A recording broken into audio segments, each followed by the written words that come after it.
बढ़ा हो 3000 यूरो, जिसका मतलब सीधा सीधा हो गया करीब 2,45,000 से 2,50,000 रुपया प्रति हेक्टेयर किसान को केवल इसलिए देता है कि वो खेती में है और उसका उत्पाद वो चाहे जो मर्जी बेचे।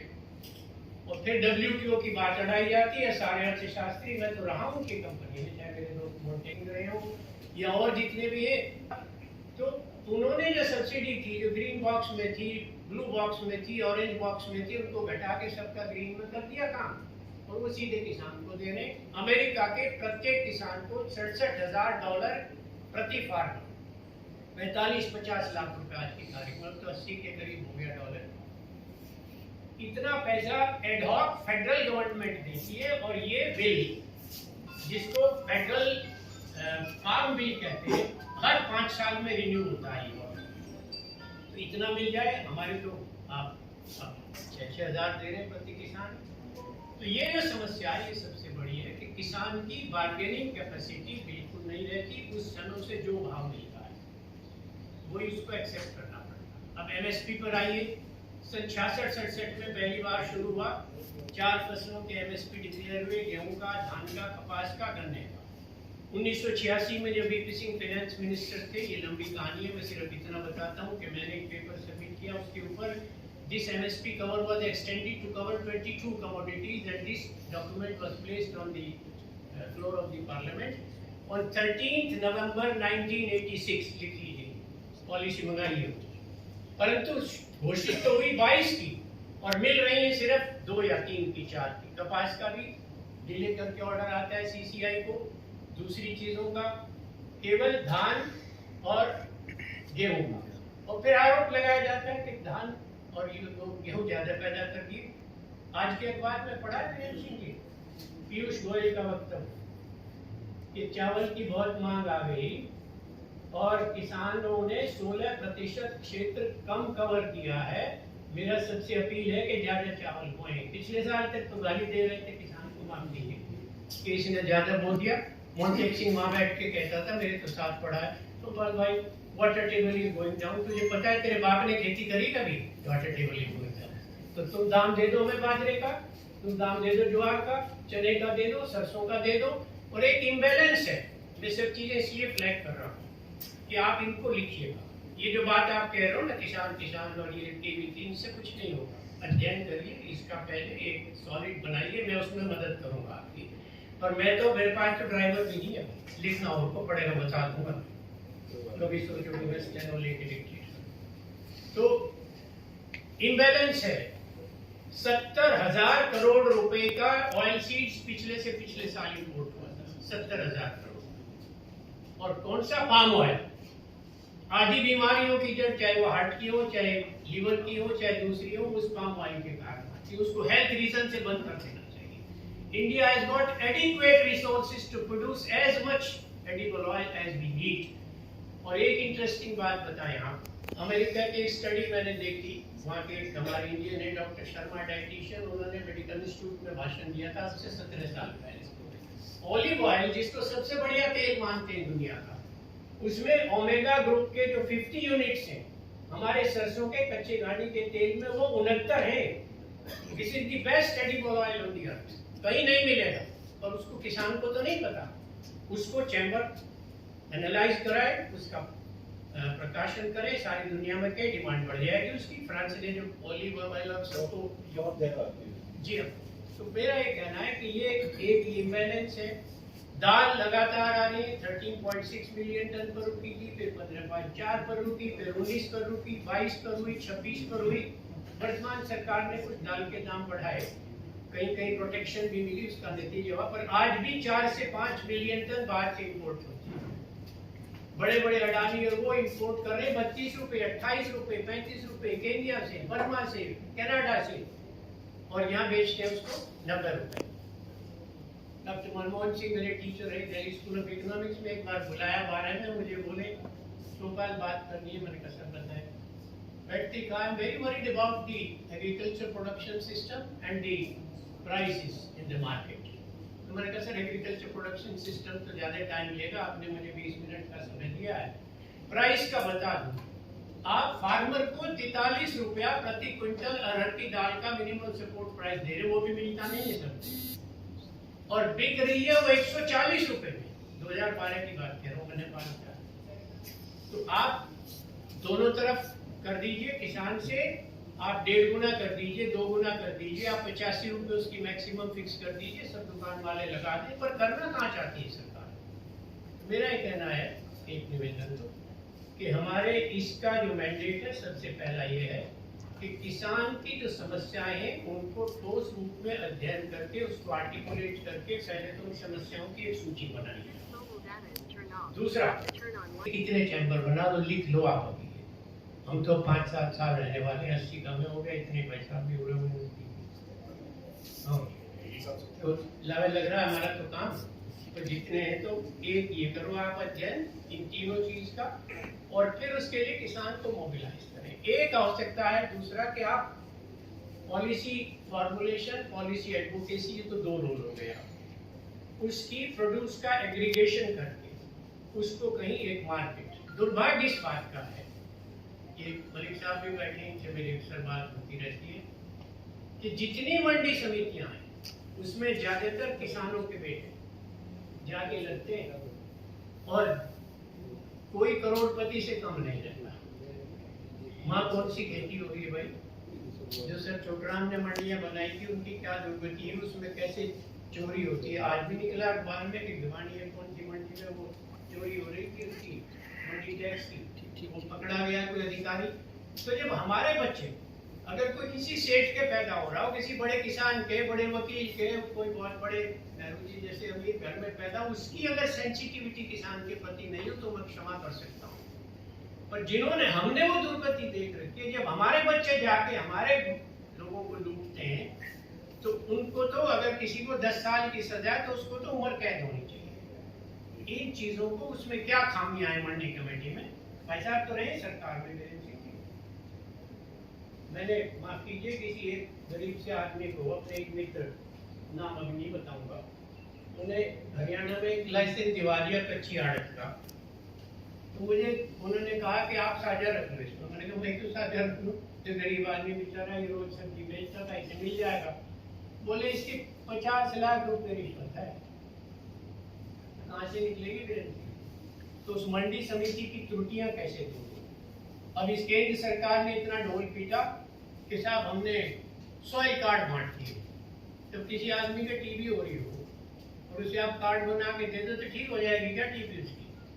तो सॉइल कार्ड दिया तो सॉइल टेस्टिंग की फैसिलिटी कहाँ है, उसकी प्रोफाइल कहाँ है, उसको ठीक कैसे किया जाए? और कुछ ऐसी समस्याएं जो अक्सर आती नहीं है। जिस तथाकथित हरित क्रांति की बात हम ग्रीन रेवोल्यूशन की कर रहे हैं, अगर उसका केमिकल लोड और poisonous substances which are entering into the whole food chain, अगर आप उसे देख लें तो नींद नहीं आएगी आपको। सब्जी में, फल में, मेरे गांव के पास अभी किसी ने स्वीट कॉर्न लगा दिया, उसमें कीड़े लगे, 4-5-6 स्प्रे करी, नहीं चला, तो किसी ने उसको एक इंजेक्शन बताया, एक घंटे में इंजेक्शन लगा। मेरे गांव के पास शब्द नाम है, राजेंद्र अभी बेच के गए। तो वो जहर कहाँ जा रहा है, क्या कर रहे हैं?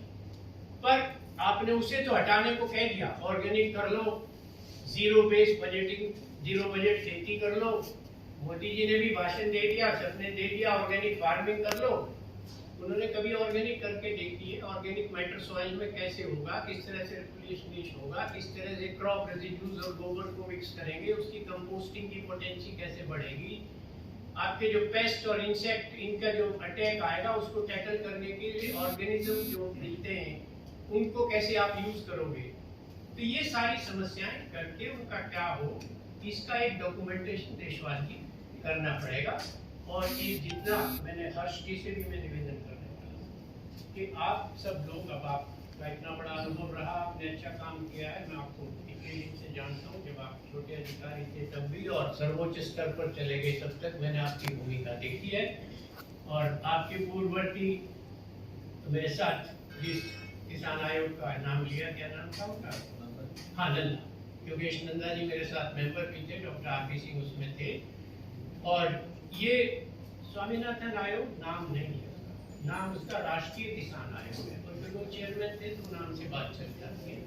और ये आपने ठीक नहीं कहा कि मैंने सारा लिखा, मैंने कुछ सारा नहीं लिखा था, कुछ चीजें लिखी थी, इसमें एमएसपी वाला भी था, मैं तो कभी 4 ही महीने रहा था। तो मैं निवेदन करना चाहता हूँ कि एक अध्ययन बनाए, उसमें मेरी जितनी सेवा की आवश्यकता हो मैं आज सबके सामने कमिट करके जा रहा हूँ, मेरी प्रतिबद्धता। उन सब समस्याओं का की सूची बनाइए, उनके निदान की सूची बनाइए, सरकारी चीजों। एक 94 में हमने एग्रीकल्चर कमेटी की रिपोर्ट दी थी, उसमें मुझे वो सेंटेंस याद है जो मैंने लिखा था कि जो सब्सिडी दे रहे हैं आप ग्रीन हाउस के लिए या कृषि यंत्रों के लिए या दूसरों के लिए, तो उसमें हमने लिखा था this honourable parliamentary committee fails to understand और appreciate the rational of double futile exercise of first levying a tax on that product, deploying an army of tax collectors, and then there is a subsidy on the same product, deploying an army of subsidy dispensers. On both sides the officials indulge in corruption. अब tax आपने tractor पे, उसकी trolley पे, हमारी bookie के tyre पे 28% tax, पहले आप टैक्स ले लो, फिर उस पे आप 20-25% सब्सिडी दो। उधर भी अधिकारी टैक्स चोरी करवाएगा, उधर सब्सिडी वाला जो लेगा नहीं। हरियाणा में और पंजाब में आपने जो ग्रीन हाउस लगाया था ना, 70% ग्रीन हाउस फेल इस सब्सिडी के कारण पड़े। तो आप उस पे से सारे टैक्स हटा दीजिए, सब्सिडी भी हटा दीजिए, अपने आप दोनों काम होने दो। वो एक मुझे याद है सुरेंद्र इंस्टीट्यूट में कप्तान सिंह ने एक बार जब रामनिवास में गाजी जिंदा थे तो रूल दबा के ठोड़ी के तड़क लाठी खड़े हो गए।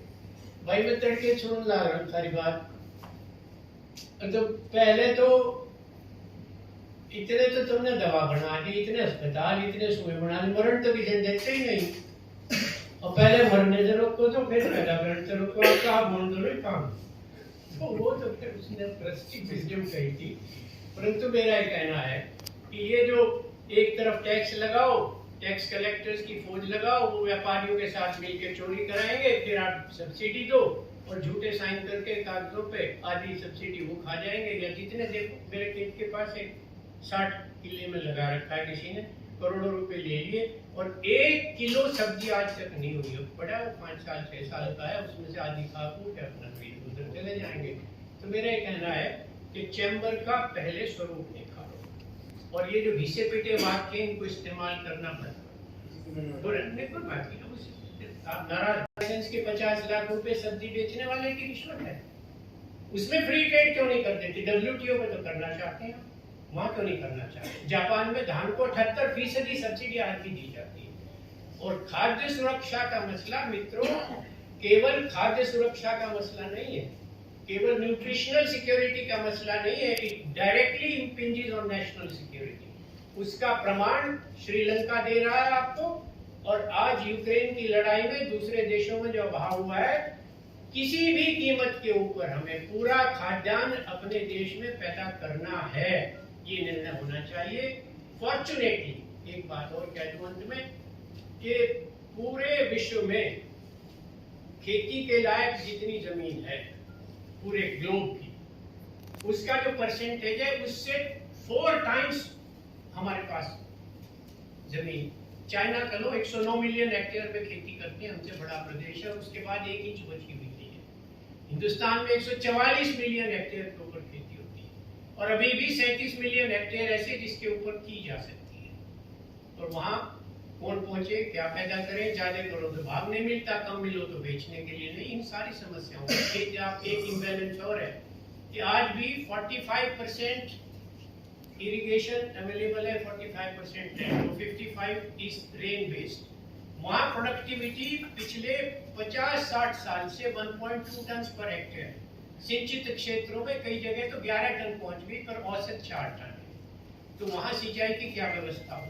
जहां 200 मिलीमीटर रेन हो सकती है, वहां खेती की सिंचाई हो सकती है। तो प्रत्येक आपके यहाँ ये जो बहादुरगढ़ आपके हांसी के पास, जैसे इस बार तगड़ी बारिश हुई है, कई बार 2-2 फसल नहीं बोई जाती।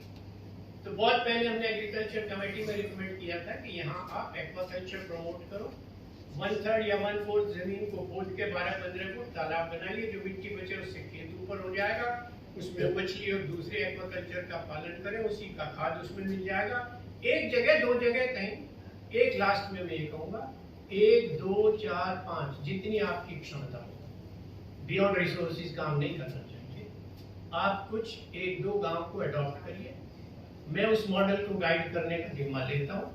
उसको एक मॉडल बनाइए, मार्केटिंग का भी, क्रॉप सिस्टम्स का भी, डाइवर्सिफिकेशन का भी, टेक्नोलॉजी का भी और लीस्ट केमिकल खेती का। जब वो बनेगा किसान को तो दिखना चाहिए। जब हमने यूरिया और इनको प्रोपोगेट किया तो मेरे दादा चौधरी खजान सिंह अनपढ़ थे, मैंने जोर लगा, मैं पढ़ लिख के गया था, मैंने यूरिया देख लिया तो बोले भाई धरती डॉक्टर हो जाएगी, नाश करोगे क्या इसका? उन्हें तो पता था। और हम बोरी पे बोरी, पहले 50 किलो नाइट्रोजन का, प्योर नाइट्रोजन का था आवश्यकता, आज 150 पे, 200 पे, 300 पे चल गया। दूसरे डिप्लीट होते जा रहे हैं। ये सारी चीजें आपको उसमें लिख पाएंगे। फिर इनका क्या निदान हो। हमारी जो कृषि विज्ञान और अनुसंधान की व्यवस्था है, अभी एक आर्टिकल पढ़ा वीरेंद्र सिंह जी, सिराज हुसैन जो पहले एग्रीकल्चर सेक्रेटरी थे और आजकल कुछ वो अध्ययन करते हैं, फूड कॉर्पोरेशन के चेयरमैन थे, उन्होंने एक लड़की हर्षदा सैनी वो लिखते हुए श्वेता सैनी, तो उन्होंने लिखा क्लाइमेट चेंज का क्या इफेक्ट। तो पूरा जितने थे इतना डरा दिया कि नींद ना आ रहा।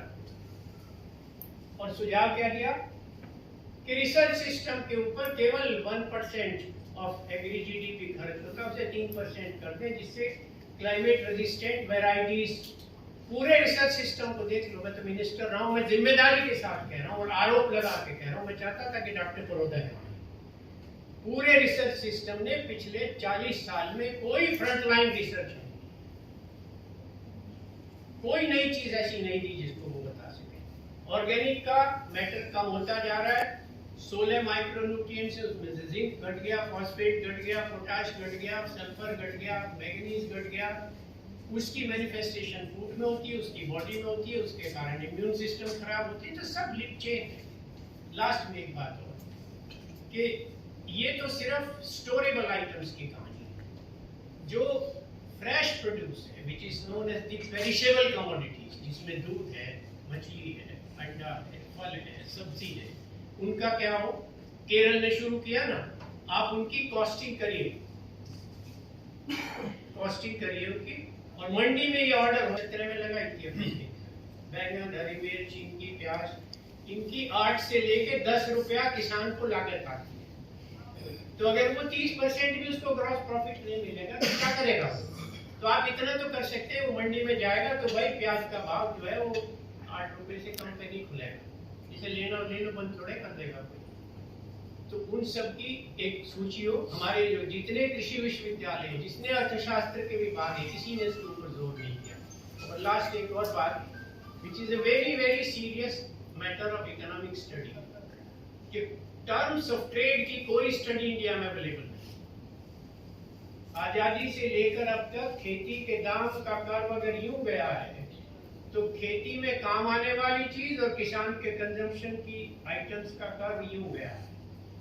1970-71 में प्रति व्यक्ति प्रति किसान जो पर कैपिटा इनकम थी उसमें और दूसरे प्रोफेशंस की इनकम में 2.5 से 3 गुने का फर्क हुआ करता था। अगर किसान की इनकम 100 है तो नॉन किसान की औसत 250, 300, 350 आती है। आज ये अंतर 1 और 19 का हो चुका है। और ये जितने अर्थशास्त्री सब झूठ बोलते हैं, हर्ष की बुरा मत मानिए कि साहब खेती का कंट्रीब्यूशन कम हो गया।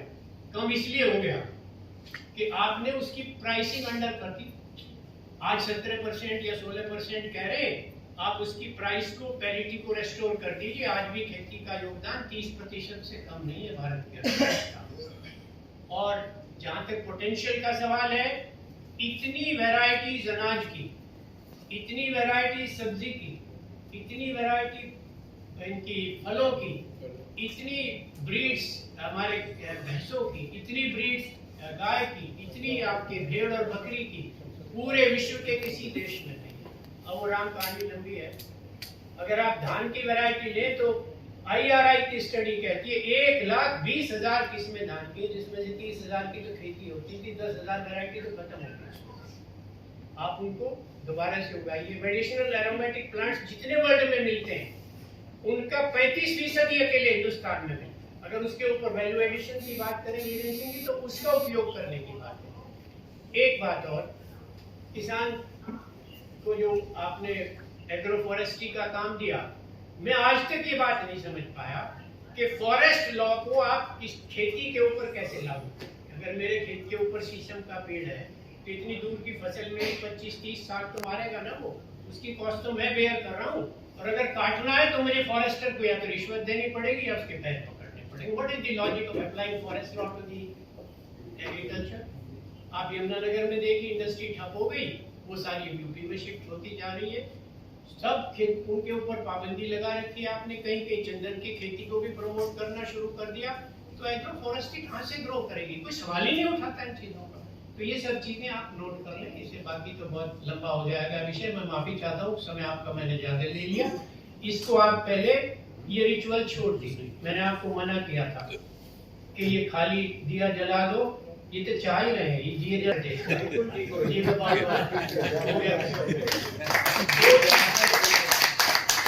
इसे मत बढ़ाया करो, घर में जला दे, यहाँ बात करने हैं, दीवा जलाने हैं। दो चीजों ने इस देश का सत्यानाश किया, माफ कीजिए, बुरा मत मानिएगा। एक तो ये इतिहास गलत पढ़ाया जाता, यहाँ के विदेशी आए, उन्होंने हमें बांट दिया। तथ्य है कि हम बटे हुए थे, इसलिए 5-5, 10-10 हजार घुड़सवार आके इतने बड़े इस तथाकथित महान राष्ट्र को रौंद के हमें गुलाम बनाते हैं। हम बटे हुए थे। अहमद शाह अब्दाली से हमारे सामने आया था जमुना पे, महमूद गजनी 30,000 लेके आया था, लूट के चला गया। पंडों ने कह दिया हमारे पास मारण मंत्र भी है, विचलन मंत्र भी है, उच्चाटन मंत्र भी है, और जब तक ये पताका फैल रही है कुछ नहीं बिगड़ेगा। वो उन्हीं मामलों में से कुछ ने जाके बता दिया उसे, उसने तीर लगा के उस पे दिए की तरह हाथ छोड़ दिए, पताका जल गई, राजा ने हथियार डाल दिए। तो इस अंधविश्वास जनित अकर्मण्यता में, मैं अर्थशास्त्र का विद्यार्थी रहा हूँ, उसमें एक बहुत फेवरेट टॉपिक होता था, What are the factors responsible for economic backwardness and abject poverty of India? हमारी गरीबी और पिछड़ेपन के क्या कारण हैं? जितने अर्थशास्त्री हैं, खासतौर से ब्रिटिश, फिर हमारे वाले भी, सबने एक स्वर में लिखा है कि भारतीय जनमानस अंधविश्वासी, भाग्यवादी और अकर्मण्य है, इसीलिए गरीब है, काम नहीं करना चाहता। और यही बात है। तो अंधविश्वास ठीक है, वहाँ कावड़िया जाएंगे, वहाँ महीनों दीवे जला देंगे, माँ शिव जी के फूल कर आएंगे, कहीं माता जी के कराएंगे। हम तो नहीं करते, हमारी पूछ पाड़ दो। अरे आचरण है, भगवान को बेवकूफ बना रहे हो क्या? तो वो आपके आचरण को देखता है, वो आपके अंदर बैठा है साक्षी, हर समय मैं क्या बोल रहा हूँ उसका उसको पता है। तो आप मानो मत उसको, और अगर मानते करते कुछ और करते कुछ, उससे अच्छा है उस पाप को मत करो। तो एक तो ये बंटवारे की, और एक ये जो भाग्यवादी और ये धर्म कर्म की, इन दोनों चीजों को छोड़ के कर्म कांडों को छोड़ो, केवल इसलिए कि 4 साल पहले आपने इसकी फाउंडेशन कर दी थी, 1 इंच हम उससे आगे बढ़े नहीं, तो कि जी 4 साल की वो है करनी पड़ती, तो भाई कर लो, ठीक है। अब फिर बोल के चले जाएंगे, तो कृपा करके काम शुरू करो, मेरी मदद ले लो। जितने 5-4 साल बच रहे हैं इनके लिए यूं चले जाएंगे। बातें बहुत बहुत धन्यवाद।